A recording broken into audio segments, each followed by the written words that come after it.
দ্বিতীয় বিশ্বযুদ্ধের শেষ দিকে নাৎসি জার্মানির নেতা অ্যাডলফ হিটলারের সেনারা বিপুল পরিমাণ লুট করা স্বর্ণ, রত্ন ও শিল্পকর্ম একটি সাঁজোয়া ট্রেনে করে সরিয়ে নিয়েছিল। এমন একটি কিংবদন্তি বহু দশক ধরে ইউরোপে প্রচলিত। এই ট্রেনটি ইতিহাসে নাজি গোল্ড ট্রেন বলে পরিচিত। 1945 সালে সোভিয়েত বাহিনী এগিয়ে আসার সময় বর্তমান পোল্যান্ডের ভ্রোটসওয়ার্ফ তৎকালীন ব্রিসলাউ থেকে একটি ট্রেন রওনা হয়। ট্রেনটিতে নাকি প্রায় 300 টন সোনা, হীরা, মূল্যবান শিল্পকর্ম ও অন্যান্য সম্পদ ছিল।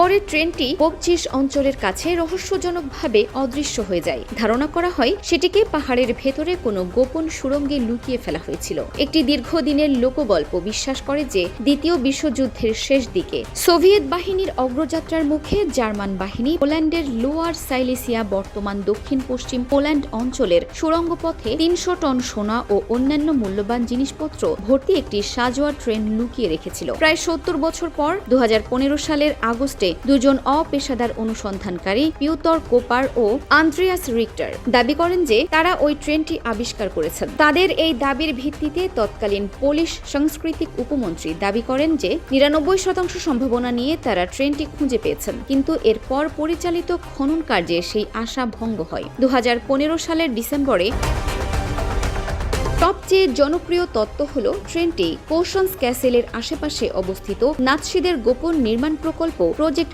রিজা এর সুড়ঙ্গ নেটওয়ার্কে লুকানো হয়েছিল। এই এলাকায় আরও বহু অসমাপ্ত ও রহস্যময় ভূগর্ভস্থ টানেল রয়েছে। ইতিহাসবিদদের বড় একটি অংশ মনে করেন গোল্ড ট্রেন হয়তো কখনো ছিলই না, এটি যুদ্ধ পরবর্তী লোককথা ও গুজবের ফল। অন্যদিকে কেউ কেউ বিশ্বাস করেন নাৎসিরা সত্যিই বিপুল সম্পদ সরিয়ে ফেলেছিল এবং সেগুলো এখনো কোথাও লুকিয়ে আছে। হিটলারের 300 টন সোনা ট্রেন ইতিহাসের অন্যতম বিখ্যাত গুপ্তধন রহস্য।